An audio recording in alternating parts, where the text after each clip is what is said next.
Yeah, that's right. I see the chat. I see y'all rocking. I see y'all coming. Hit that like button as you enter the building. You know what I'm saying? Hit that like button. Show your love. Show your support. You know what I'm saying? This that dope soul. This that new thing. Nobody don't know about it.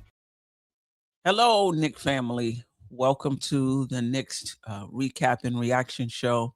I'm your host, Stephanie, a.k.a. Queen, joined by Jeff Klafter from the Happily Ever Klafter Daily Sports Blog. Oh, man, the Knicks lose yet another one, fourth straight loss to the Dallas Mavericks, who came in, give us a minute, Knick Nation, who came in limping in.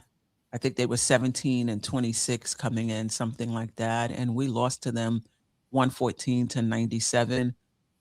A lot to talk about, a lot of focus on the defense, and rightfully so. Not a lot of focus on the offense, which has really been broken for a team that's more built to play good offense. And just some questions I have, you know, maybe Cat is not the best player to put next to Brunson. And I'm not talking about his play this season, even going back to last season where he had a career year. There were still questions about those two working together. Maybe he's not the best fit next to Brunson. Maybe Brown is not the upgrade we thought he would be or hoped he would be. Still early, you know, but these are just questions that I'm having. And maybe OG and Mikal Bridges are not the offensive players we thought they would be. You know, this thought that Tom Thibodeau's offense was holding them back. And maybe, you know, Tom just saw they weren't it, and just really trying to limit them and put them in the best possible position to succeed both individually and as a team. You know, those are my initial thoughts. We'll get into the game. We'll get into the Knicks overall, but I'm past saying it's a extended rough patch. There's something amiss, spiritually, emotionally as well, with this team. And you know, every coach is different. Mike Brown has the right to be who he is. I said that about Thibodeau. I'll say that about any coach. They have a right to their philosophy. They have a right to their personality.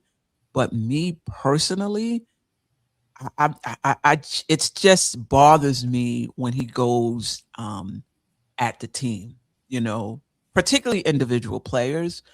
But, you know, what did he say last night? I need everybody to lock in and do their effing job. Well, that includes you, my friend. You know, that includes you, my friend. And I just wonder how the team takes to that. You know, he has a right to it. There's no right or wrong. He has a right to express himself however he wants. I just wonder how the team takes to that. And I'm wondering if there's a fraction between individual players and the coach, or just the team overall and the coach. Did he lose them already? It's only halfway, you know, through the season. Hard to say. Anyway, I'm going to welcome Knick Nation in, and Jeff, we'll start with you. You know, how are you, Salute Nation? How are you? And what's your I'm overall? sad. I know that this is not what we signed up for. I don't think. Like I'm really stunned. Like to get boat raced by one of the worst teams in the league for the second time in less than a week is I mean, that's more than alarm bells going off. Like if it happens once, okay, you know, you can maybe rationalize it, excuse it, but this is a pattern of bad behavior that is pretty consistent regardless of who's healthy and who's not. These Knicks they're not a team. That's what it comes down to. Like, you can blame whoever you want to. We can, you know, those who aren't fans of Towns can say, well, his efficiency is in the toilet, and that's true. But he also, I don't think Towns is not trying. The guy had 18 rebounds yesterday. So I don't think, from his standpoint, I'm not sure that it's an effort thing, because he's working hard. he's just not working smart. You know, the Jalen Brunson is not a real leader, and a ball hog crowd certainly has their, you know, has their slice of cake too if they want to. The folks who think OG and Mikal are overrated and are not doing what they were signed on to do for if, on either end of the court, they can get theirs. You know, they are justified at this point too. Those who are criticizing Mike Brown because our offense has gone in the toilet, and you know we were supposed to be, you know, we expected to be bad defensively, not this bad, but when we're equally bad on offense, it's our fourth game in the month where we're under 100 points scored. You know, that's not good. So there's a million different reasons, and depending on who you like and who you don't like, I think that's who gets the blame. But I think that the true answer is this organizational failure from top to bottom, and it starts with Leon Rose. It trickles down to Mike Brown, and then it comes down to not one or two of the players, not just our all-star players, but every single player on that roster. And when the foundations are cracking like they are, it's really difficult to put them back together. It's like when you build a brand new house and then you find out it's got termites in all the walls. You know, what do you do? How do you fix it? Or like I called it in my post that's coming out tomorrow, the Knicks built themselves a palace made out of chocolate, and now it's melting all around them. Yeah. Before we get to Knick Nation, this is how bad the Knicks are doing. Jersey Rick, 4225. Salute to everyone. I'm one of the silent listeners. Even the silent listeners feel like they got to come in the chat and talk about this. Like, this is how bad the Knicks are doing. Jersey Rick, I appreciate you rocking with us and being one of the silent listeners. Welcome, welcome to the chat. And if you have any comments about the team and what we're saying, be sure to write it down. We'll highlight it. Again, welcome. Knick Nation, again, we're going to get in depth, but just overall, what are you seeing, and particularly last night? I'll tell you this, it's from watching it on television to actually seeing it live, you get a full different view and a full different perspective of it. And it's worse than we thought. And from watching it on television and even, replaying it, when you see it live, it's so bad, because there were times where you could see where they would, first of all, they would double for no reason. Right. They're doubling guys, constantly.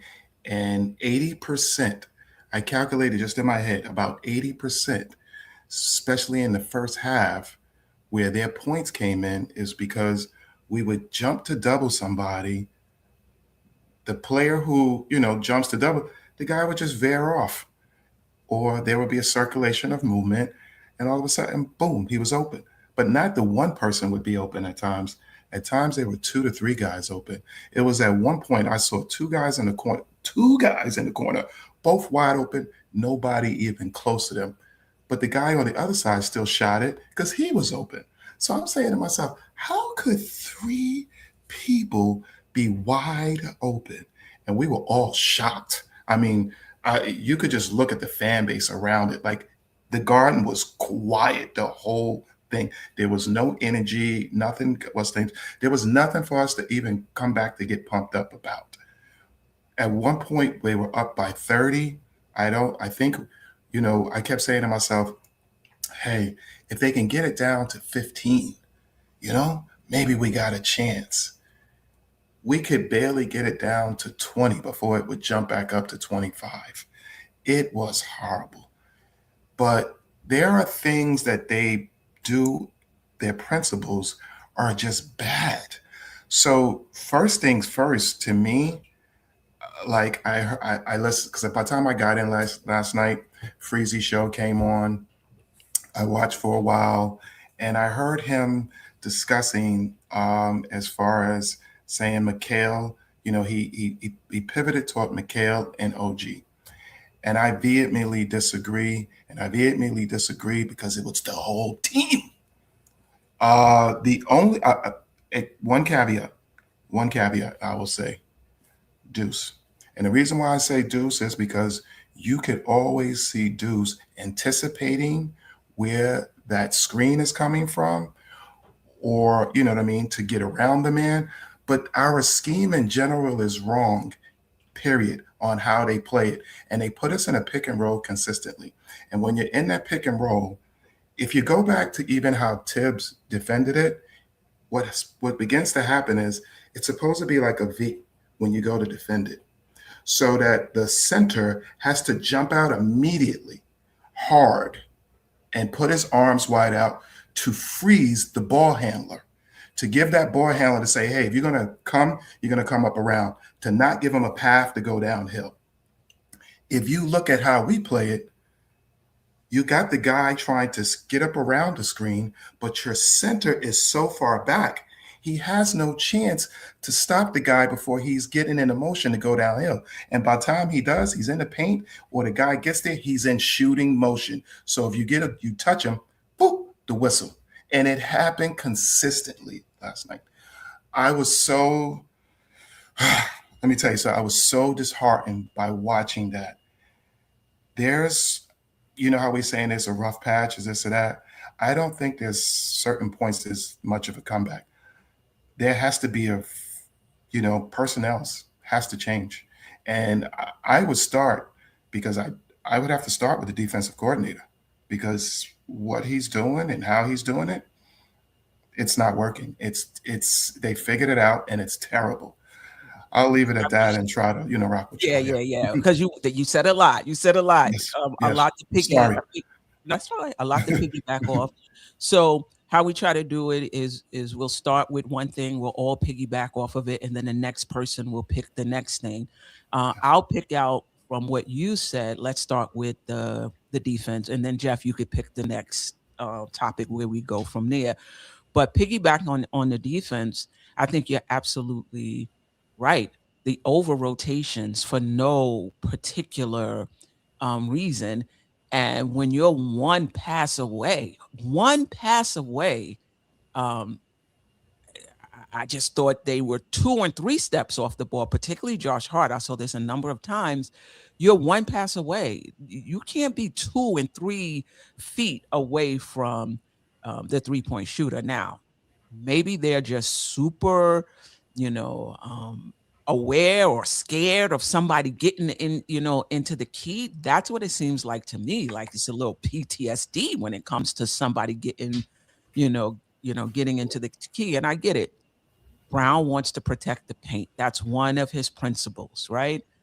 I get it. And so if that's your priority, you probably will give up more threes on average than other teams, but this is like epic proportions. And for me, it's more about execution. I get it. There's some scheme in there as well, but some of this is just basic basketball in terms of how you position yourself when you're one pass away, So, that was an issue. Let me see. I had some other, the transition defense, either not getting back or getting back and not locating the shooters or locating anyone or pointing to, somebody get that person, nobody gets that person. And then the ball goes to him and it's a wide open 3. Now, this is a team that's 26 in 3-point attempts. They take about 32 and a half a game. They took 32 last night. 26th in 3-point percentage. They hit 34% of their 3-pointers. They hit 46.9% last night. They hit 15 of 32. And I think, even if they're not a good shooting team, it's an NBA team, right? If you leave anybody wide open and they happen to get into rhythm, it's really hard to break that. The Knicks gave up 75 points in the first half. Only 39 in the second, but 75 points in the first half. They shot 60% from 3 in that first half. And they had 26 or 27 fast break points. I mean, it's hard to win. And we'll get into the offense later, which to me has been equally as bad. But that transition defense, the 3-point defense, and to me, the defensive IQ across the board has not been great, in my opinion. Geoff, anything you want to add to the defense before you pick the next topic? Yeah, you can't have Max Christie make 8 out of 10 from beyond the arc. Like, you have to, and according to coach, he was one of their hot button players on the sheet before the game, and you still let him go off for 80% from 3. That's like Steph Curry on steroid numbers. Like, that's insane. And, I mean, if Klay Thompson shoots 4 for 7, okay, but I mean, you want to be out on him, but okay. I mean, he's one of the greatest shooters the NBA's ever seen. If he has a good game, he has a good game. But Max Christie, who's that? Like, and every team has had their Max Christie against us. Like, it doesn't matter. I call it the Geico scrub of the night, right? And then there's this guy who averages 11 points a game, and all of a sudden he could drop kick it into the bucket, against us. So, very bad job defensively, and a lot of that is effort. I think it's effort and intelligence. We're not getting the right spots, but we're not working hard enough. And as far as it's concerned, the lack of location, that's Deuce McBride too. Like, there's a play in the first quarter last night where Towns took an early shot clock 3 and missed, and it led to a fast break, and it was McBride who didn't get to the spot. So even Deuce is having trouble, and he's our best point of attack defender, but that doesn't mean he's a really good point of attack defender. And I think that's one of the things we're seeing as well, is that you can go at Deuce and get buckets. And this is not supposed to be a Deuce hate session. It's just to say that the failure isn't just one or two guys. It's not because we're just covering for Brunson and Towns. It's a lot more than that, because we've had these struggles when Brunson's been out of the lineup or he's been in the lineup. Like, if it was just those two together, you would have seen when he was out for 3 games, the defense would have been a lot better, but that's not what we saw. And so what I think it is I think this is a team that's not playing for each other right now. And and for a team that ran their coach out of town at the end of last year to quit on their coach 40 games into this season is an awful look from the roster that was constructed. Like, how big a baby do you have to be? Like, what is it that you want in order to get along? Like, what does it take for this group that is unquestionably talented to give 100% night in and night out? For multiple coaches. Like, I don't really get that part of the equation, and the thing that I want to go to next is, and again, I think he's playing his rear end off the fact that he's getting rebounds, but he's not playing smart. 5 fouls, 5 turnovers, and the shot making inside is not there. I think he's 7% worse on looks inside the arc than he was last year, and he's not making the above the break threes like he was last year. What is wrong with Karl Anthony Towns' shot? I mean, it's the same shot diet, but he is not making buckets. And I know he probably, but he wasn't like awful. He wasn't like 4 for 13 or something like that. But at the same time, he's missing a lot of easy baskets inside that I'm used to him making, not just last season, but throughout his career. And he's blowing layups and he's foolish fouls. He kicked the guy in the groin. I mean, what are we doing here? It just and I think that was at a point when we actually did get it down to 15. Or maybe it wasn't that low, but it felt like it was maybe getting a little bit more manageable, and then you give up 2 free throws and the ball, and that's a momentum killer, and so I just don't know what's going on with him, because I've never seen a player of his shooting skill trail off the way that he has. What do you guys think is the explanation for it? Because I don't think it's just he's not trying, because I think he is. I think he is too. Um, I think it's multiple things. I do think some of it is the offense, but that's not all of it because he's getting shots where he's used to getting shots. Even in last year's, even last season when he had his a career year, he's getting those same shots. You could say he's not getting enough. You could say Mike Brown could do some more things to get him easier shots. That's fair. But the shots that he's getting are shots that last year went down for him. And this year, it just isn't. There is a lack of discipline on the offensive end from Karl Anthony Towns. Just a lack of discipline, a lack of what do we need right now? Do we need this 29-footer right now?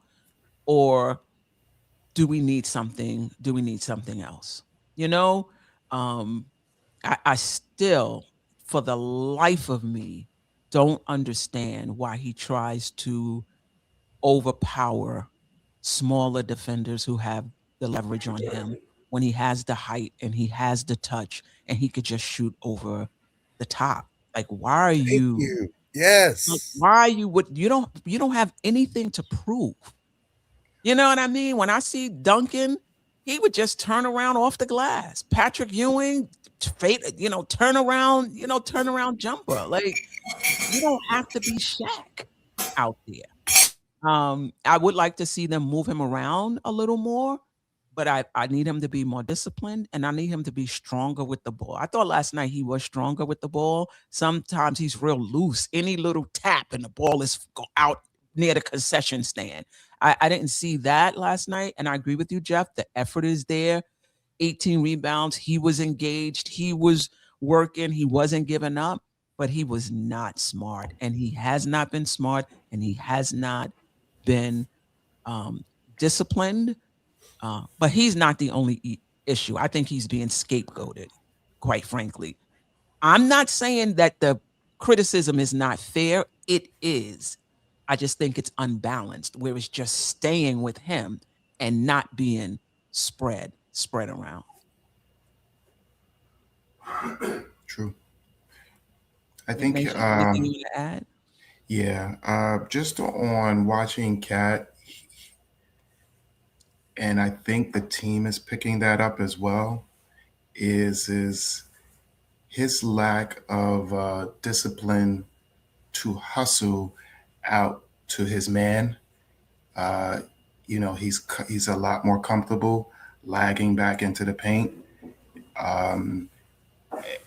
That is not a defensive principle because you can't have that principle. Not when your man is standing out there in the 3-point, what's the name? And everybody knows it and sees it. And then, everybody else is trying to hustle into scramble. Also, I'm not sure if Cat is injured in a certain way or not. So, there's that. And I don't think that he, as you say, it's so frustrating with him because, it's hard for me to even get the words out. Like Geoff, you talked about that kick. That kick was so wide and such an angle. And people, I'm sitting around in the place and people's like, you think that's going to be a I'm like, 100% it's going to be a technical foul because you can see the over exaggeration of the kick. It's not like his leg needed to go that way. If he had just tilted it a little bit more, he totally misses the guy. But those guys were going at it the whole game. So it's whew. Let me take a deep breath here. This is how bad it is because it was just bad. But even Brunson shouldn't have been back last night. You could tell. Like his defensively, you could see that the ankle, he was laboring. Like he hides it well, but he was laboring. But he can't hide it well on defense because he was getting, a lot of it too. He was getting cooked. He was in a scramble. He didn't know what to do, where to be. They have zero discipline when it comes to defense. So telling them to do their job, what is their job? I question it all across the board. What is their job? Because I still haven't been able to figure it out. It was by the second quarter, I really stopped watching whoever had the ball, and I only what's name, and then I actually videotaped quite a bit of it. I would videotape the defensive end each time that they would go down a lot. I would videotape just the defensive end, just to because and I still haven't got a chance to really look it over because by the time I got back in, you're trying to wind down, you're exhausted in a sense, and I don't know how to even express it. It's going to take me a little bit to, I put down some notes to even get it together, but it was bad, even from all personnel stance. Hart looked like he was lost. Once again, Hart did not even think about until the second half of bringing his offensive game at all. I'm trying to remember how many shots that he even took in the first half. In the first half, he only took like 5. So, and I believe that probably 3 or 4 of those must have came in the second half. So when he does stuff like that, it hurts us. I don't get why he has these mental blocks, and it hurts us. And the double lineup with the 2 bigs looks terrible. We got it. I'm sorry. Yeah, I'm sorry. I'm so sorry. It's okay. That they got me. They really got me this time. I know. You said so much, and so where do you want us to piggyback off of? Because you talked about Brunson, and then you talked about the double big lineup. The double big lineup. That's more. I think that is more important because when you see it without Kolek, it looks so. It's just not. It's not run well on the offensive end at all. Like it's just. It's horrible. Say about it. But somewhere right now, Tibbs is sitting with a Mai Tai on a beach, laughing his off at us right now, I believe. Yeah. Listen, 2 things could be true.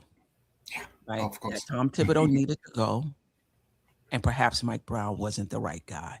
I still think it's too early to come to that conclusion. But when it comes to Tom Thibodeau, if the players don't support you and you don't have a relationship with the front office, and I think that's why he was let go. You don't even get to X's and O's, right? I think that was the main thing. And so if that is the case, you do need to go. Whether or not Mike Brown is the guy to lead the Knicks to a championship, remains to be seen. Geoff, any thoughts on the double big lineup? I've not been a fan of it. I think that it's had some stretches lately where it's been a lot better.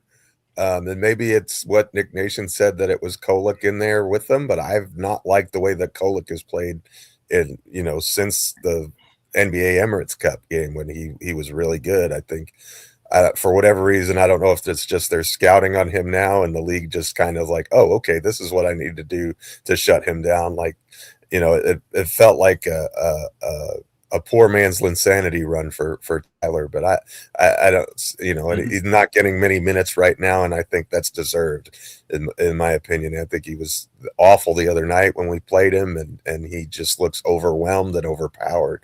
So I'm not really, I'm not really sure about that. I just don't like the double big lineup because I think that it's not overly effective, and I consider Towns best as a 5 and not a 4, and I just don't. I don't think the chemistry is there between he and Robinson, although Robinson played probably the best of any Knick last night, and I thought he had, if everybody played like Mitch did yesterday, we would have won that game going away. He was on one last night, but again, even with Mitch, you see an effort like that, then he's got his load management issues, and then he'll have times when he goes to the back of the milk carton, right? It was just like, where was Mitch tonight? And his rim protection has not really been there for whatever reason. I don't know if he's too far away from the rim in the defensive scheme where he gets into the play too late, or, I saw one play where I think the guy put it so high off the glass, I thought it was going to hit the ceiling and put it in. But, in general, it feels like teams are attacking the paint whether Robinson is there or not, and they're scoring. It's a frustration to me, and I'm not blaming Mitchell Robinson per se. I'm just saying that we're getting beat at the point of attack, and he's not able to clean up the messes. And I think part of it is he doesn't quite have that same athleticism that he had prior to the ankle surgery. I don't think he moves quite as well, maybe a half a step slow, but that half a step is the difference between him getting over to block the shot and him giving up the layup. I mean, I thought his rebounding was excellent. I thought, especially on the offensive end, he was, I think he had 10 of our 31 points at one point during the game, or 12 of them, maybe even, and he had a double-double, I think, in the first half. At halftime, I think it was 12 and 12, and nobody else did a blasted thing. And so, and I want to be clear, like, this isn't Cat's fault specifically. Jalen Brunson was getting hunted yesterday, as Knick Nation already pointed out, and he was bad defensively. You can say part of that is his ankle or whatever, but we in the playoffs last year, that was what the Pacers did, was hunt Brunson constantly, get him in pick and roll and those sorts of things. So it's not necessarily an ankle issue. OG and McCall, everybody is to blame here. This is a breakdown because all of the players are failing at their jobs. It's not just one guy or another guy. It's everyone. Yeah, for sure. Let's go to OG and Bridges, who I'm starting to come to the conclusion, and shout out to JJ, who got here well before I did, that they are just not who we thought they would be or hoped they would be. I know JJ is focusing on defensively, but I'm just saying offensively, they're just not who, and I'm not arguing about the defense, but they're not who I thought they would be offensively. And, last year there was a lot of complaints that we weren't allowing them to rock. We were just keeping them in the corner, and they can do more than that. And okay, now we're in a new system where they are allowed to do more than that, and they have been doing more than that. And now we can see they ain't that. And for OG, I think it's just he just does not have the handle to consistently get to where he wants to get to. And there are some games when he can, but if teams specifically focus on him and put a good defender on him, that his shot creation is gone. And Mikal Bridges, who I believe has that ability, just does not have the mentality. That's just not who he is. He is content to be one of those players that just take it as it comes. And I don't think the Knicks, when they traded for Mikal Bridges, they knew he didn't go to the line a lot, right? He averages 2 free throws for his career, right? So everybody who's all up in arms about that, that's who he's been his entire career. Don't expect him to be something different now. However, I think they did think that he would be a secondary ball handler. He would be a secondary playmaker. And sometimes you do see that, just not enough. And for sure, they thought he had the ability to step up offensively, being a number one in Brooklyn. And you can argue that he wasn't a great number one, but he knows what it's like. And when Brunson is out, you would expect that he would step up because he has experience in that role. And you don't see that at all. And so perhaps last year, Tom Thibodeau was like, I already know who these guys are. I'm running my offense through Brunson and Cat. I'm putting those guys in the corner. They're going to shoot the corner 3 and attack closeouts. That's it. I am not putting the ball in their hand for extended periods. I just don't think we're going to be an efficient offense with that. That's my take on it. I could be wrong. Both of them could be in a slump. And when we were talking about the end of the season, like, wow, we were really wrong. These guys are it. They were just going through something. But I'm starting to think that you can't count on them offensively, game in and game out. And that's why our offense is tanking. There's no reason why this team, full complement of players last night, scored 97 points. 97 points. Another game, we scored 99. Like, we're talking about the defense, but the offense has been tanking as well. And Cat has something to do with that, but so has Bridges and OG have something to do with that as well. And I just want to just point this out. The last 10 games, and I should have did 11, right? Because we're 2-9 over our last 11. But the last 10 games, the Knicks are 22nd in 3-point percentage, 29th in field goal percentage, and 27th in offensive rating. 27th in offensive rating. Like, why is that? Why is a team last night where everyone is available scores 97 points? The defense is broken, but now the offense is broken. Seems to be. Anyway, any thoughts on OG Bridges and just the offense in general? I'll let you Go go, ahead, Jeff. Nick Nation. You want to go, or you want me to go? Go ahead. I want to hear Okay. what you have to say. The as far as on offense, Mikhail and OG, they both like to attack up. You know what I mean? From the free throw line coming down, neither one of them are very good at attacking from the baseline. A lot of times when you share the floor with Brunson, you're not getting that opportunity to, to come from that angle. So I think that hurts their offensive game. OG is definitely much better when he comes from the free throw line coming down. His attack style, his ability to cross over a player, his ability to bump a player and get into the lane. But the major problem for a lot of these guys is when you lump them all together, a lot of them do the same thing. They don't pass well out of the double team at all. To me, it's like they don't know where their players should be. They don't have the proper angle. I've seen Hart do it at some time, but if you notice when Hart does it, Hart's more of a bit of an athlete that can twist his waistline up in midair and then toss the ball to players and, get them a pass. But then a lot of those times too, because players know when you go to jump in the air to pass the ball, they're waiting on you. They're jumping into the passing lanes. But on a consistent basis, particularly Towns, he does not pass out of it. I looked yesterday, there were 3, 4 players around him. He still would not give up that rock.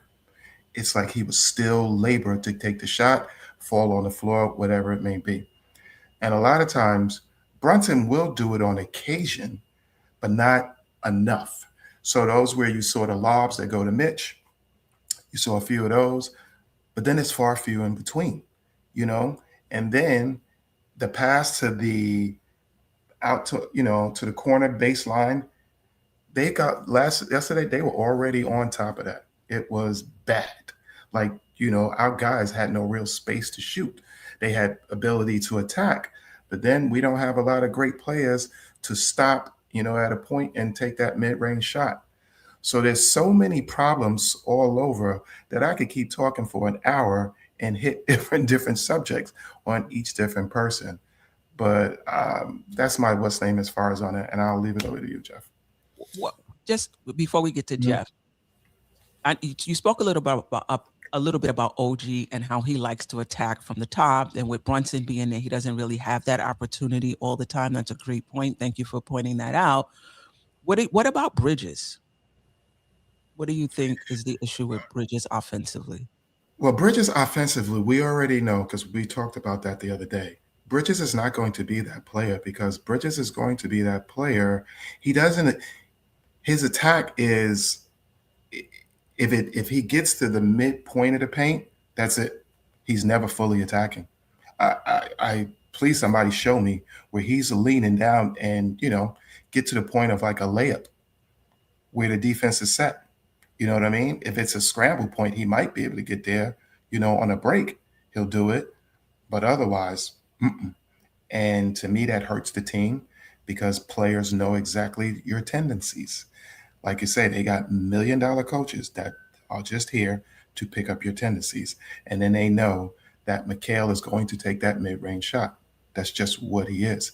He's learned to try to that's why it's a running shot. You know what I mean?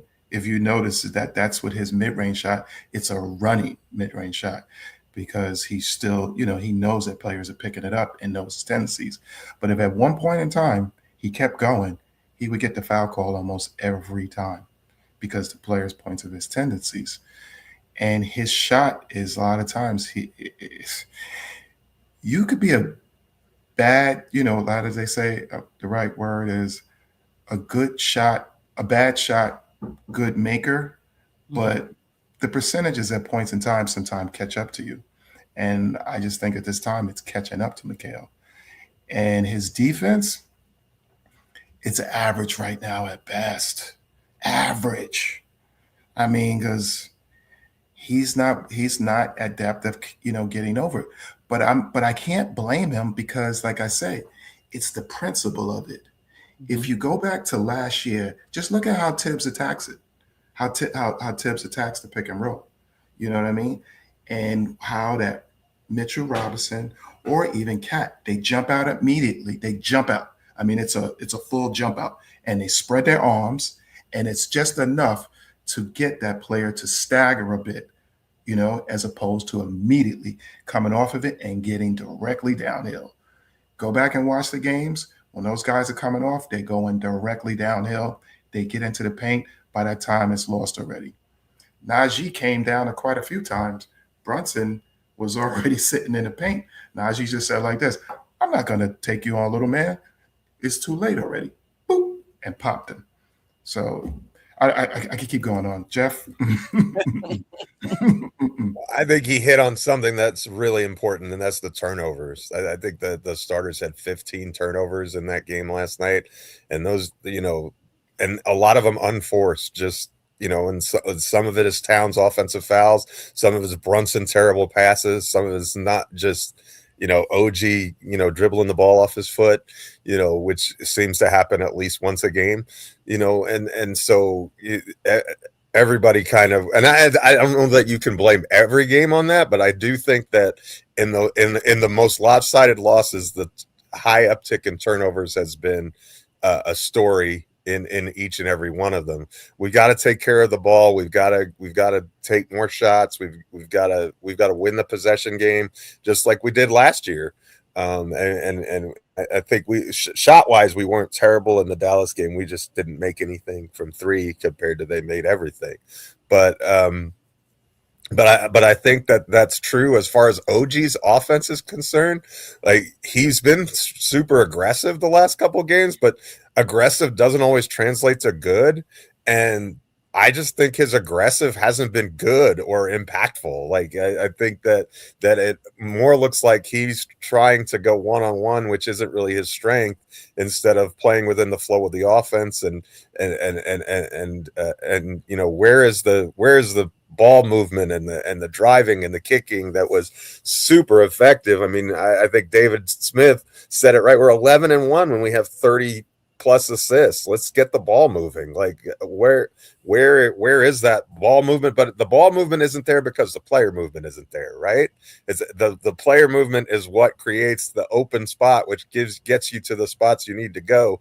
When we're just hanging out in the corner, or we're just taking our guy one-on-one and the other four guys get to stand around and watch, which, maybe not last game, but 2 games ago, I thought really was the case with Anunoby's game. It becomes more predictable, and you're not playing to your strength as a team either. Because we don't have guys who attack the paint well off the dribble. I mean, I think Brunson does it. Brunson can do it, and Clarkson can do it, but Clarkson hasn't really been really good lately. I don't know what the explanation for that is. Understatement. Yeah. Well, you have to understand, Knick Nation. I try to be really nice about Clarkson because I was really at the beginning of the year. I was like, "Why did we sign this guy? He's an overrated chuck." So I try and err on the side of him because I don't want my personal bias for his archetype as a player to shine through too much. But sometimes you are what your record says you are, and he pretty much is that. And you're not getting anything from Yabusele either. I mean, he only made it in garbage time minutes, and so those are that means you're relying on your starters to do more, and the starters are doing less, and so it's absolute failure from top to bottom. And listen, remember, the front office signed those two before they had a coach. Yeah, that's true. I didn't think about that, but yeah, true. This is the front office. You want collaboration, and I agree with that. I think that the front office, the coach, the players all need to be in lockstep. I agree with that. But with collaboration, the person who knows the most about a particular area should get a say and maybe even the final say. So a coach can come in and like, oh, this is the player I want, blah, blah, blah, blah, blah, blah. But the front office knows about the cap, flexibility, things of that sort. I hear you, coach. We'll do our best to try to get that type of player, but I don't think we can get this one because of what it does to. So they get the final say, but the coach has a word. When it comes to what happens on the court, sure, as a front office, you could say, man, you playing these guys a lot of minutes, I'm not sure how that's going to work for us down the line. They have every right to say that. Or, listen, we got to try to mix these young guys in there. The way the collective bargaining agreement is, we're going to need some of them a year or two down the line to actually be in our rotation. So see what you could do right now. I think that's fair. But at the end of the day, I don't think you can dictate that. At the end of the day, the coach is in the trenches trying to win games, and he should take that into consideration. And I think Mike Brown has as well. But you notice last game, it was 8. Because sometimes you just got to tighten it up. Sometimes, particularly when you're losing, there's no room, for error. There's no room for development right now. We'll get back to that. But right now, we've lost 9 of 11. So you notice Kolek is out of the rotation. And this is a discussion we had, I don't know, 3 weeks ago. When the team is whole, Kolek has played so well. Will he be a part of the rotation? And now we see he was out of the rotation. We got hurt, injuries. He was in the rotation. We're back whole. He's out of the rotation. So Mike Brown has landed. Maybe took him some time. He experimented a little bit, but he's landed on some of the same things Tom Thibodeau has landed on. Tighten rotation. I'm not sure this team is it, in terms of there may be some roster construction issues. So I just need to this is what we're gonna do to limit errors. And I think the front office has to be part of this conversation as well. I guess when we do the weekly show, we'll talk about that. Where do you guys want to go next before we get to the chat? Only thing that I have is if you guys remember, the defense and the offensive coordinator, were those Mike Brown hires or was that the organization hires? Great point. I don't remember. I have no idea. That's a great question, but I don't. I don't have any idea I don't remember. Yeah, because sometimes in your system there are groundbreaking principles that certain little details that may be getting lost. Because when you watch the offense, you'll see the offense evolve a bit, and you'll see the motion, but then there's no screens, no cuts for anybody that's off the ball, which that to me worries me because that's where you cause confusion on a defense. And usually you get somebody to pop open or there's a back screen down, point to the basket. We don't get those things. And it's gotten so disheartening seeing there's no easy baskets for us. Nothing's easy. On the other end, that team, can't tell you how many easy baskets they got. That to me is disheartening. Well, again, how do you get easy baskets? You get easy baskets either because you turn the ball over and you get going the other way, or you clean the glass, you get the rebound, and you push it quickly. If all you're doing is taking the ball out of the net, then you're not going to get easy baskets because even if you get, they're pressuring the Knicks 94 feet to prevent them from getting across the timeline in 3 seconds, and we don't seem to want to just make 2 quick passes to make that happen, which is beyond me.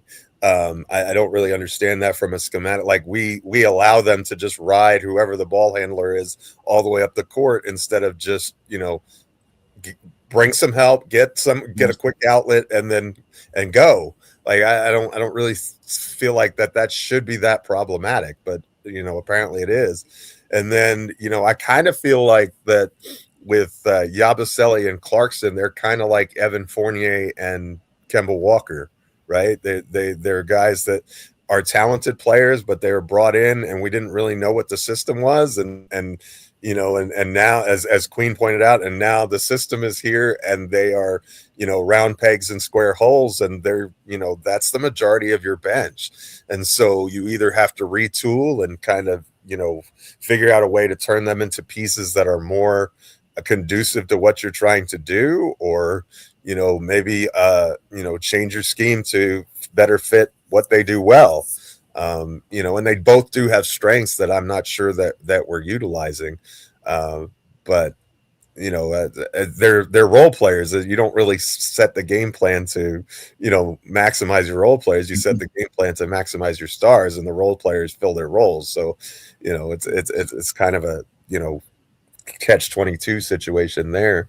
But I don't really know what the solution is per se, but they certainly haven't added to the mix as much as we had hoped. And the other thing is that we don't really run the system most of the time. Like the ball principles that we saw 10 games ago, 15 games ago, they're not doing those things. Not nearly the way they should. I mean, I don't have the numbers in front of me, but I would imagine if you track the dribble penetrations and the sprays, I bet they're way down. It doesn't look like that's what we're doing on offense at all. And I know that's like that's of all the principles that Mike Brown has talked about, that's the one core that he seems to consistently harp on, and that's not happening right now. It doesn't matter who's in the lineup. So why is that? 2 things. I would say another way to get easy shots is to have players who have an advantage or create an advantage, right? So when Brunson gets in the key and he draws to the ball, that creates an advantage. If Karl-Anthony Towns is getting double teamed, that creates an advantage. And if he's able to locate the player really quickly and they put the shot up, that, you have an advantage there. They did double team Towns last night. I'm not sure. He wasn't great at locating the players, but that's not every night. And so there are times when Brunson is the only one that's creating advantages for us. And then if he's not playing because he's hurt, get it. Like the game we didn't have Brunson and we didn't have Hart. Who was creating advantages for us? Nobody, really. So I think that's a part of it as well. And Nick Nation and even Freezy say that the offense, I've heard both of them say the offense is kind of vanilla. And that was the criticism last year as well. I wonder how much of it is just the players not being able to deal with advanced offensive concepts. And that's why the offense is vanilla. 2 different coaches, 2 different vanilla offenses. And Mike Brown comes in. He even talked about it. We got to start with the basics, and once they learn how to read and things like that, then we can start putting in more, advanced concepts. And he's come in as an offensive coach who's, been a part of those Golden State teams that won championships and ran good offense. And you can argue that part of it is just not having those players. I think that's part of it as well. But I wonder if some of it is the offensive IQ of these players. Once teams start cutting off options, right? Because when that first option is easy, but once teams start cutting off options, what's your process then? Are you able to stay in there, stay locked in, work it until you find what actually is open?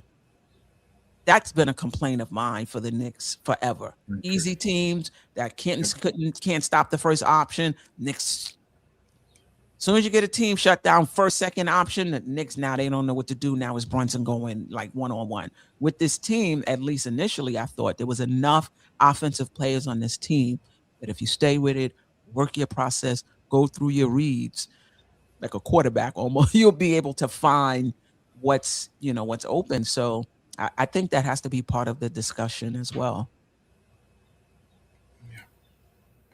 It's like almost like they've given up to in certain ways. It doesn't. You don't see the spirit. You don't see the heart.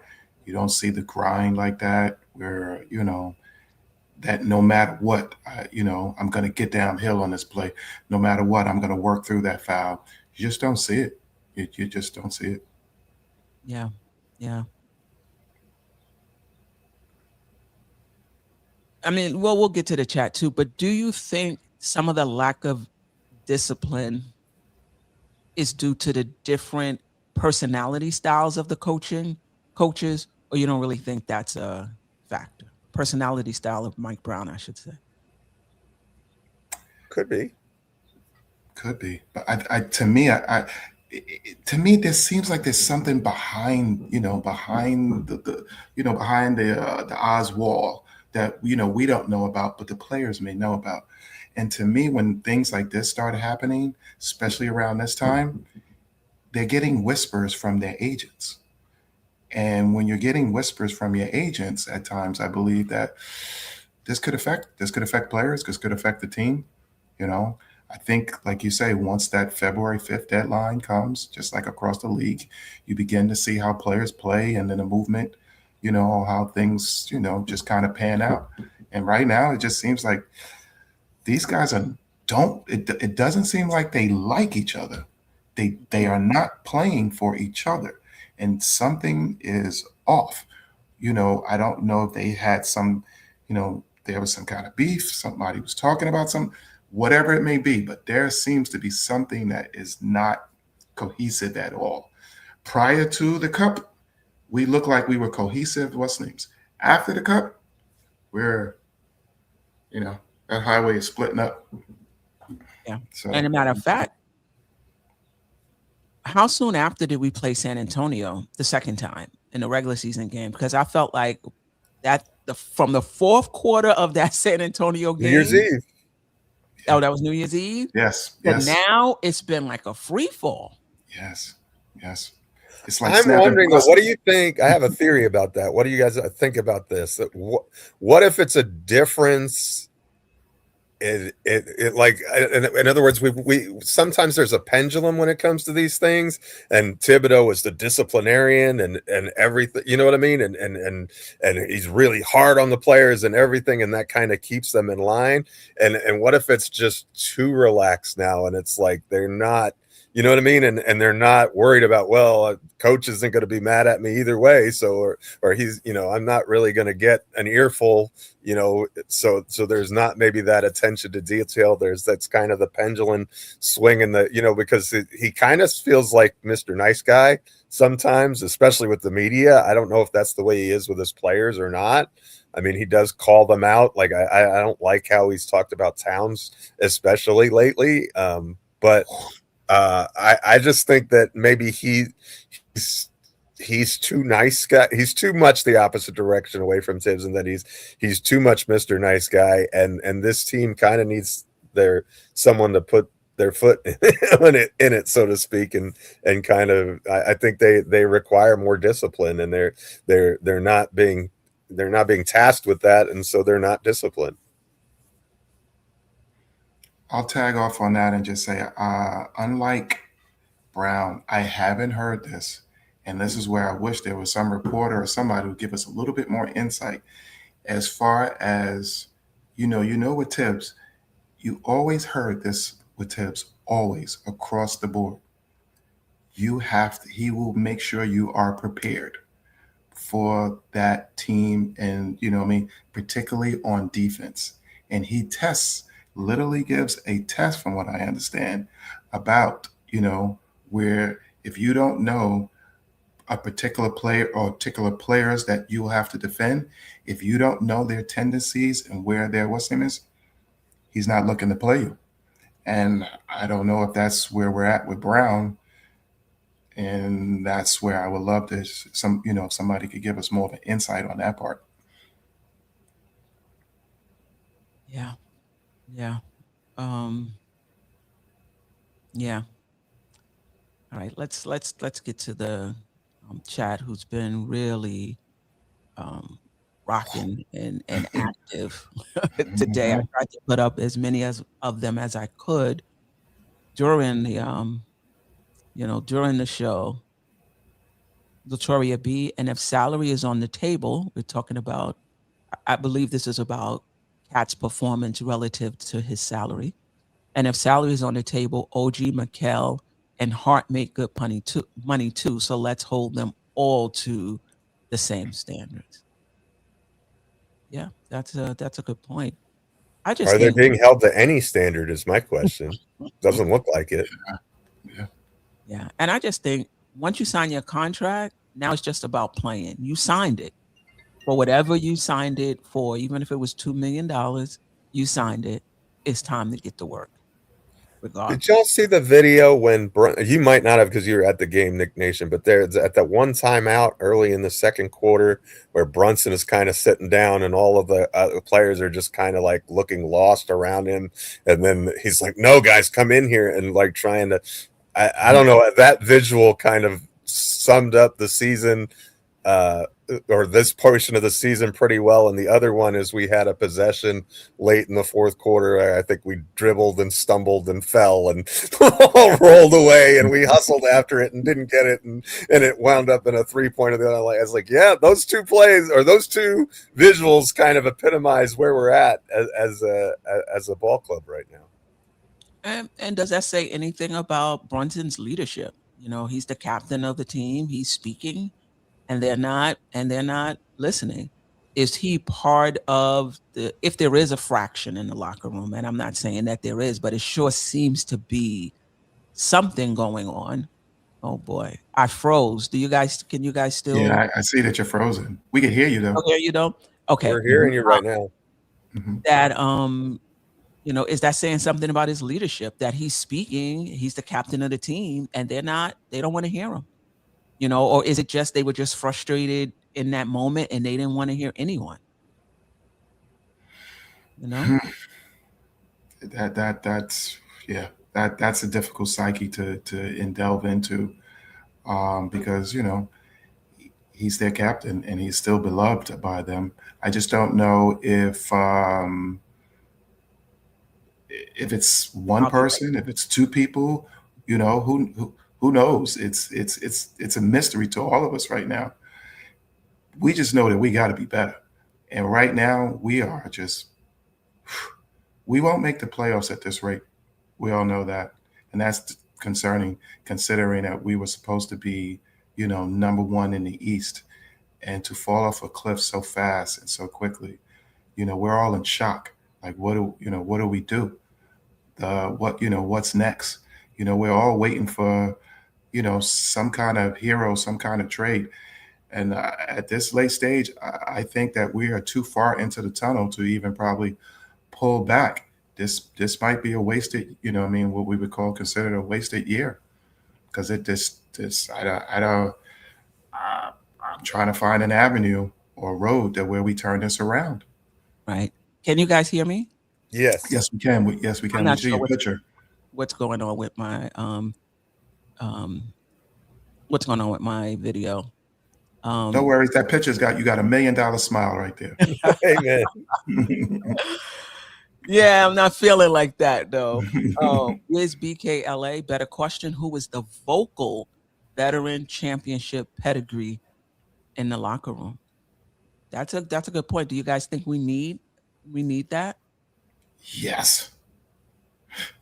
We don't need PJ Tucker though. If you want a veteran championship pedigree leader, it's got to be somebody who can help you on the court and not just off. I don't want someone who's just, we're just signing them to be like an assistant coach. Like if you want to talk about, a championship pedigree kind of guy, let's have someone who's going to get in there and muck it up and be in the wars with us and lead by example and not just talk. Because I think that this team does too much talking and not enough acting. Yeah. I don't know, Geoff. Oh, sorry. Go ahead, Nick Nation. No, only thing I think is if just to harp on what Geoff said, as far as we need a veteran player, but a veteran player perhaps who has been in this type of system and who can tell these guys from a player standpoint of view is, hey, that's what you're doing wrong here, or that's what's missing here. Somebody who has at least come close to mastering point of that system. Because just to get anybody, they will come in and they'll be the same confused person as well, veteran or not. Yeah. But I don't know, Geoff, even if the player can't play, I just go back to that the Denver championship when they had DeAndre Jordan in that locker room and there was another veteran in that. They didn't play much. I mean, he might have put them in ever so often. They didn't play much, but they commanded respect in that locker room. And when they won the championship, the players actually talked about how helpful they were. So I think it's the right type of player. A lot of times those players tend to be long in the tooth. So how much minutes are you going to get out of them anyway? And those who have that championship experience and are still able to play, you're going to have to give up rotation players to get them. And I'm not adverse to that as well. Like, so for example, somebody like a Drew Holiday, who I would love to have on this team. He, he's not who he used to be, but he could probably give you some, some good minutes. But you're going to have to trade somebody for him. Like, he's not at that point in his career where you could just sign him and then he's sitting on the end of the bench and you didn't have to give up anything for him. You're going to have to give up, something for him. But a Drew Holiday type player, to your point, I guess that's what you're talking about, Geoff. They can give you a little something and still be. Yes, that's the ultimate example of the type of player I was talking about. Actually, that I didn't have a specific player in mind necessarily, but that's the perfect example. I give up my left kidney for him right now. Listen, kidney function is important, Nick Nation. But you only need one. You can make it with one, Geoff. I'm the ultimate competitor. I give it. I'm taking it for the team. For the team. I'm a real fan. I will say this. I'm starting to believe that the Knicks' best shot at winning a championship is to pair Brunson with a Drew Holiday type player next to him. Somebody who could defend the point of attack, who can run the offense. Either one of them can run the offense. It doesn't even have to be Brunson has to be off the ball all the time. But with both of them, any one of them could bring it up. Any one of them could run the offense, and he could defend the point of attack. And now with some size and some physicality, and now OG and Mikel may be better defensively because now they're playing the passing lanes, playing wing players where they are at their best, and that's what I was hoping for when we signed Clarkson. I know he fell in our lap and the Knicks, oh my God, we need bench scoring. He's here. Let's get him. But I really thought the number one thing we needed to do was to find somebody who could play with Brunson and behind Brunson as a tall defensive guard who can run the show.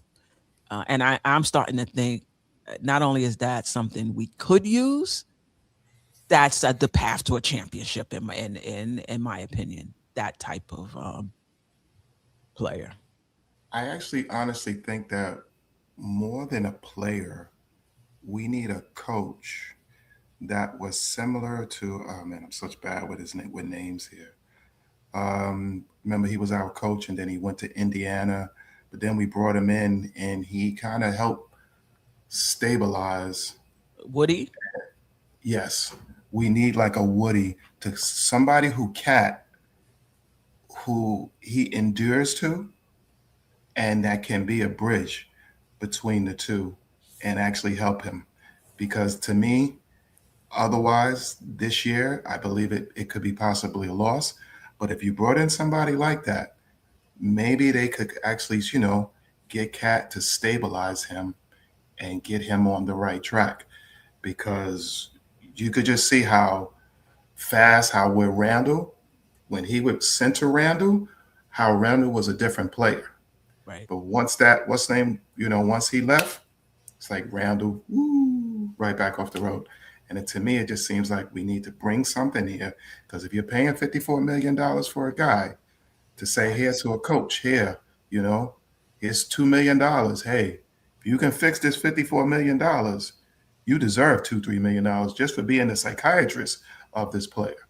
And to me, that might be an answer that, we could use. To your point, there's been reports by Steve Papa that the Knicks are looking to move Towns, and they've spoken to the Memphis Grizzlies. They've spoken to Orlando. They've spoken to Charlotte. I will say this: if you trade Towns, two things. You better be sure Towns is the issue and not the coach. Number one. Yes. Number two, you better bring in a 1 or 1A or a number 2. And I'm not sure Memphis, Orlando, or Charlotte has that. Brunson already has a lot of mouth to feed, where he's the only one generating offense and everyone is playing off of him. If you're going to trade Towns, you need to bring in another number 1, A or B, or bring in a number 2 that can generate offense and be a true companion, a true player that can complement Brunson. You cannot trade Cat for a bunch of role players and expect that OG and Mikal Bridges are going to step into that number 2 role. I just don't think that's them. I agree. Yeah, I think Escobedo and I had a debate on Twitter about that last night. Actually, he proposed multiple deals, and I didn't respond to him well, but I kind of I said that the deals were pennies on the dollar. I didn't. It wasn't really accurate, but I don't think you can make a trade involving Towns where you're only getting 70% of the player that he is. Like I just think that it puts too much pressure on Brunson, and we've seen, when he's the only offensive hub, we've seen how that breaks down against Miami in the playoffs multiple years ago, and so forth and so on. And so I agree with Queen. If you're sending Towns out of the building, it's got to be bringing back someone who's a star caliber player, and not just three pieces that are smaller contracts that are supposed depth. Like this, I don't know that cyber trade is going to work. Yeah, unless you feel like you have a number 2 in the building already, and we don't. No, we don't. Yeah, no.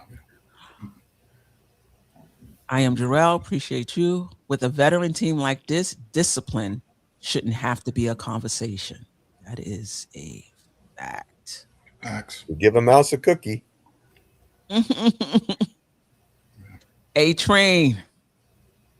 I said it before. Knicks literally dropped the ball on New Year's Eve, and it's been rolling downhill ever since. That's the meatball that went off of the table and onto the floor and out the door.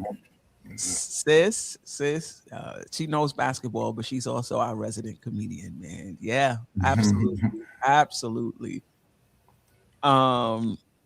Quiet Money feels we got to trade Brunson and his friends while his value is still high, because we will not win a championship with him and the alpha role he has on this team. I disagree with that, but I think you need to have somebody else with Brunson. And I think it's time to have the conversation whether Cat is that person. And I'm not just talking about Cat's struggle right now. I'm just talking about the 2 years we've seen them. They just really haven't worked well together. I think that we need to not be beholden to Mikal, Hart, and Brunson. I think that's the thing. I think that we need to be willing to break up the Nova Knicks, if you will. I think that, and I'm not blaming any one of them. I just, it just feels like the Super Friends thing is not working for whatever reason, and I think maybe it's time to find someone, that fits better next to JB than Mikal does. Yeah. East Blue Drew. I also hate revisionist history because Tibbs had us down 20 in a lot of games last year as well. I get it. Yeah. It just wasn't this long. Like I never really. There were times when I would question their effort, but not for an extended period of time. But you're right, East Blue Drew. There has been a lot of revisionist history when it comes to Tom Thibodeau. A lot of fans who wanted him gone now want him back. I think the same issues remain. The same issues remain, and I think it's too early to give up on Mike Brown. And like I said earlier, Thibodeau had to go. If the play, this is what we're talking about now. Like Brown may have lost the players, right? Thibodeau didn't have enough support, going out the door, and sorry, didn't have enough support going out the door. Some said even from Rick Brunson, you know, and he didn't have a relationship with the front office, so he needed to go. He needed to go. Steph, do you have a particular date or a line or percentage of games for you would say, hey, I think I'm out on Brown, or are you willing to give him the full year and going into next year if we're still looking like this? I would. I think you. I think so. Now, like people are like, oh, he gets to the end of January. No, I know. He doesn't. I think you have to give him the full season, and then I think you also have to give him his type of players. Maybe this roster, is just not his players. Maybe he wouldn't have signed Yabusele. Maybe he wouldn't have signed Clarkson. Maybe he is behind a trade, a cat trade. I think you have to give him his type of players. I don't think Dolan is going to be patient though. The Knicks lose in the first round, or the Knicks are in the play-in, or they are 1.5 games out of the play-in. Oh my goodness, y'all know my condition. I forgot to put this in. They're 1.5 games out of the play-in right now. Yeah. How many and 1.5 games out of the 2 seed. Right. Crazy enough. But do you think this front office would do it? Like, does he have like that Parcell cachet where, if I'm going to cook, let me buy the groceries too? I'm not sure if they would give him that kind of cachet. No, but they would at least, don't you think they would at least listen to him if he says, like, I need another ball handling guard, or I need this type of player in my system? Do you think he doesn't have to like dictate it, but do you think they would listen to him? That's the part where remains to be seen. How many coaches have been fired after just one season? Well, Adrian Griffin and Don Nelson were fired in season, so I know those are the names that are bandied about right now. But with Milwaukee, what was the guy in Milwaukee? He had a winning record. Yeah, he was fired with a winning record. Brown got fired after 5 games in LA in his second stop. So this isn't even new territory for him. Wow. And let me tell you, Dolan is an owner who would probably be okay with that. But at some point, you got to start looking at Leon Rose too. You go through, you fire Tom Thibodeau. If Brown doesn't make it through, one season, at what point do you start looking at the front office and looking at Leon Rose and the roster they constructed? I personally think Dolan doesn't want the smoke.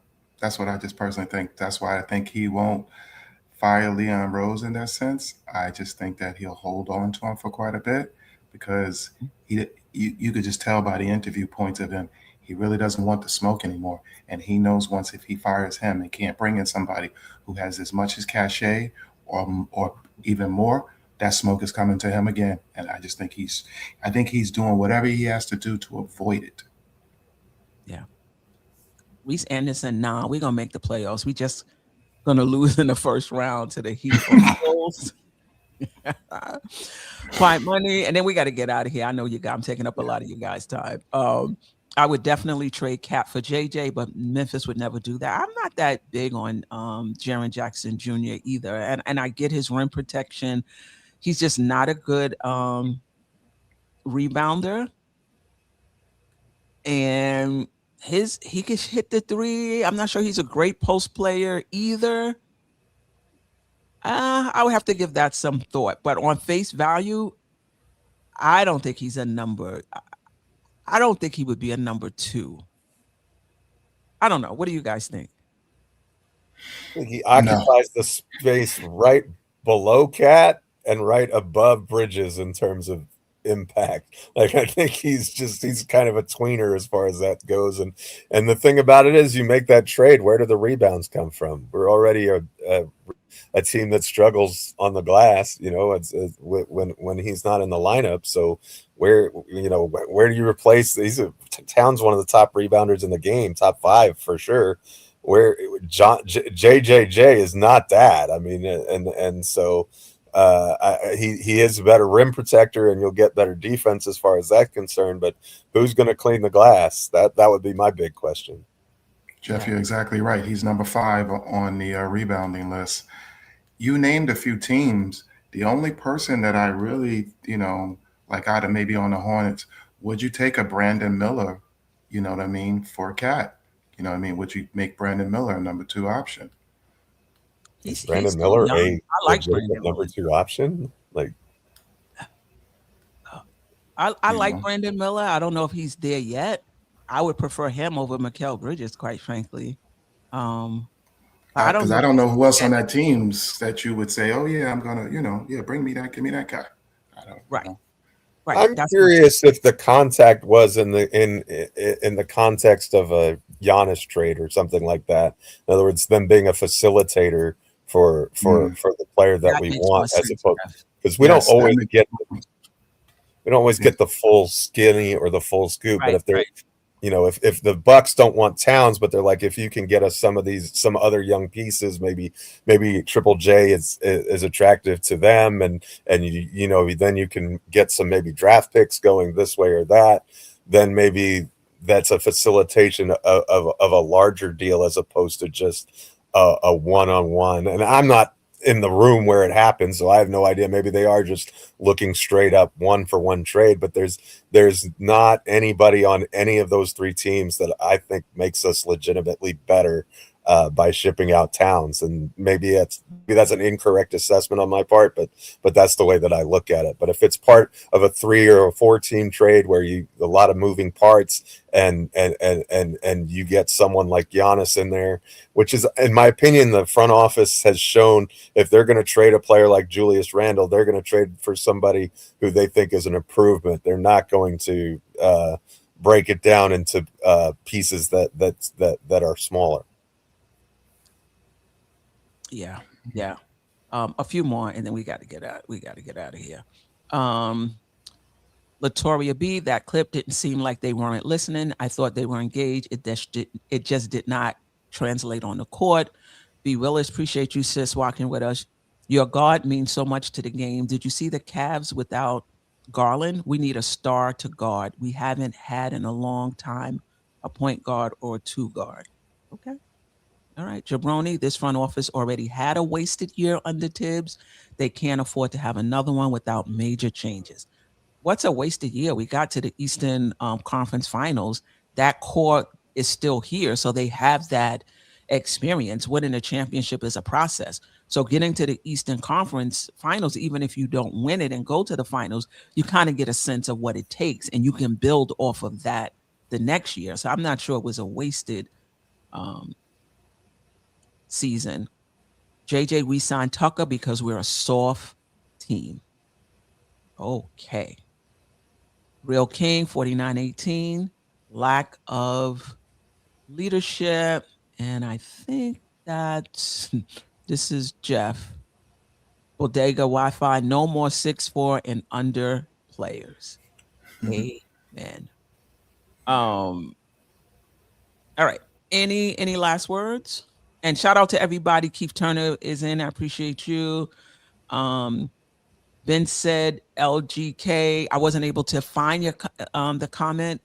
Kev Berg, B. Willis, A Train, Sherwin, all of you guys. JJ, I appreciate you. Latoria B, Break Forever, and everybody else. Any last words? Just beat Brooklyn. Oh, if we Just beat that's Brooklyn. not a gimme game. That's not a gimme game, given how the Knicks have played. And I'll tell you this, because I'm an honest person. I put in a chat. I actually last night that I hope we lose to the Nets, because I think it's going to take us to hit the ground floor. I mean, the bottom, before that there's really a point of a real shaker. Wow. So you feel like this is not fixable internally? I just think that, we're at a stage of where, there's still hope for where we can turn back, where a lot of us just see full despair of it. And there are so many flaws and so many things that we've been exposed, that I don't know that, you can cover it up. When you're in a submarine or you're in a ship and, hey, you're trying to patch up these lines for a time before you got to come up and say, hey, no, I need a new ship. And we're getting very close to it. And I just think that if, all of a sudden we start becoming a 5-5 team and riding that out, it doesn't, 5-5 would be an improvement, Chief. You know what I mean? Exactly. But that's not where but we all I get what you're saying. That's just not where you want to be, but I definitely get it for sure. So, you know what I mean? We because we were supposed to be the elite this year, and I think that's what's weighing on us. If they didn't put you that high on the pedestal and then, snatch us back down, it may not feel as bad. But right now it just hurts. Yeah. Jeff, any last words, or you said it already? Thank you for hosting us, Knick Nation. Always great I love your takes in the way that you see the game in a way that's a lot different than me, and I learn a lot every time I get to hear you. So please don't be a stranger. Keep coming around, and salute to the chat, and beat Brooklyn. Yes, definitely. Yeah. I appreciate you. I appreciate you, Jeff, and Steph. I definitely appreciate you. Big shout out to the chat. You know what I mean? Good or bad, I love the energy that you guys bring. Absolutely. So always come into the house. Please like, subscribe, and share with people, please. We're all building platforms here. And please pray for our Knicks. You know what I mean? Light a candle, whatever you do. Whatever you do. Right, you know what I'm saying? Get that sage going. Whoa! Get the sage going. Whatever y'all got to do. You know what I mean? A couple of Hail Marys. Whack comes the back. Whatever you got to do, my friend. Please get it done. Reese Anderson. I don't think Toronto is taking back OG and Mikal. They love Scotty Barnes over there. And I don't, as much as Dillon Brooks has helped Phoenix and their identity, particularly on the defensive end, he's shooting better as well. I'm not trading both OG and Mikal for Dillon Brooks, but we can use a Dillon Brooks type player on this roster who's going to hit shots and play physical defense, but he can't do. Even him wouldn't be able to do it alone. You need more than that. Is there another comment, Jeff, you're laughing at? Jerrell said, "Burning sage at my desk now. Fire alarm about to go off." Yeah. Listen, Jeff, Knick Nation. You two elevate this show and have elevated the channel as well. So I appreciate you two coming on. Appreciate your insights And, you know, shout out to the chat. Shout out to the replay gang. I read one comment before I came on. The replay gang is passionate too. Steph Brown is a bum. Like, enough. Like, me hedging my bets, and I need to give him more time, and coaching is more dynamic. Like, he ain't want to hear none of it. I don't think he's a bum though. Shout out to the silent listeners as well. One who was so either frustrated or just felt like he needed to come in here and be a more than a silent listener. I appreciate you coming in as well. And we're going to try to decide, Geoff, I put it in the chat. I don't know if you saw it, whether we should go on tonight or Thursday. I just feel like there's so much to talk about. By Thursday, sometimes the vibe changes. So we'll think about that, whether to move the Thursday show to tonight or not. I think that if we lose to Brooklyn, there'll be even more to talk about. We might have to come on Thursday too, you know? But yeah, I appreciate you both. Again, chat, replay gang, silent listeners. Until next time, peace. Sister, you one of a kind. Yes. Oh, sister, it's time you That's shine. Don't so. Where you at? Where you at? Don't so. Where you at? Where you at? Don't so. What? Don't so. What? You're